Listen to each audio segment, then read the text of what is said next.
മുസ്ലിം ന്യൂനപക്ഷ വോട്ടുകൾ ലക്ഷ്യം വെച്ചുള്ള സിപിഐഎം തന്ത്രങ്ങളിൽ ആശങ്കയിലാണ് യുഡിഎഫ്.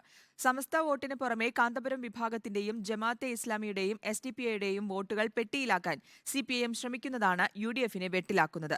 ജമാഅത്തെ ഇസ്ലാമിയുമായും എസ്ഡിപിഐയുമായും പരസ്യ ധാരണയുണ്ടാക്കിയാൽ തിരിച്ചടിയാകുമെന്ന ഭയം യുഡിഎഫിനും എൽഡിഎഫിനും ഒരുപോലെയുണ്ട്.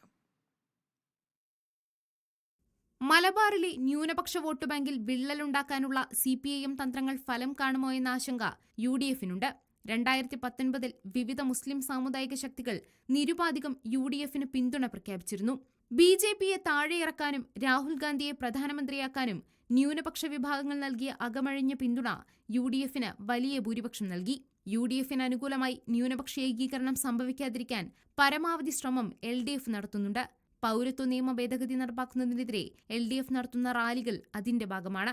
യുഡിഎഫിന്റെ സ്ഥാനാർത്ഥികളിൽ മഹാഭൂരിപക്ഷവും നേരത്തെ എംപിമാരാണല്ലോ. പൗരത്വ നിയമത്തിന് നീക്കം തുടങ്ങിയിട്ട് 5 കൊല്ലായി. ഈ 4 കൊല്ലം ഏതെങ്കിലും നൈറ്റിൽ ഇവർ മാർച്ച് നടത്തുന്ന പോയിട്ട് ഒന്ന് ശബ്ദിച്ചിട്ടുണ്ട്. ഇപ്പൊ നൈറ്റിന് ഇങ്ങനെ പന്തവും പിടിച്ച് നടക്കുകയാണ്. വോട്ട് തട്ടാനുള്ള പരിപാടി. ഞങ്ങൾ പൗരത്വ നിയമത്തെ അങ്ങനെയല്ല കാണുന്നത്. കേവലം ഒരു തെരഞ്ഞെടുപ്പ് വിഷയമായിട്ടല്ല കാണുന്നത്. ഞങ്ങൾ കാണുന്നത് ഈ രാജ്യത്തെ കീറി മുറിക്കാനുള്ള നിലപാടാണ്. അതിനെതിരെയുള്ള ശക്തമായ പ്രതികരണമാണ്. അതിന് പറ്റിയ ഇടതുപക്ഷമാണ്. ഇടതുപക്ഷം വന്നാലേ പറ്റൂ.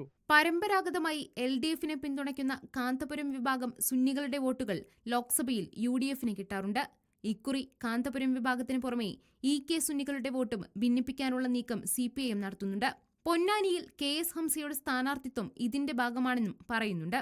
ജമാഅത്തെ ഇസ്ലാമിയുടെയും എസ്ഡിപിഐയുടെയും പിന്തുണയും ഉറപ്പാക്കാൻ അരമന നീക്കം സജീവമാണ്. പൊന്നാനിക്കും മലപ്പുറത്തിനും പുറമെ കോഴിക്കോടും ആലപ്പുഴയിലും മുസ്ലിം സ്ഥാനാർത്ഥികളെ മത്സരിപ്പിക്കുന്നതിനും സിപിഐഎമ്മിന്റെ വോട്ട് ബാങ്ക് തന്ത്രങ്ങളുണ്ട്. ഇത് ഫലിക്കുമോ എന്ന ആശങ്ക. റിപ്പോർട്ടർ, കോഴിക്കോട്.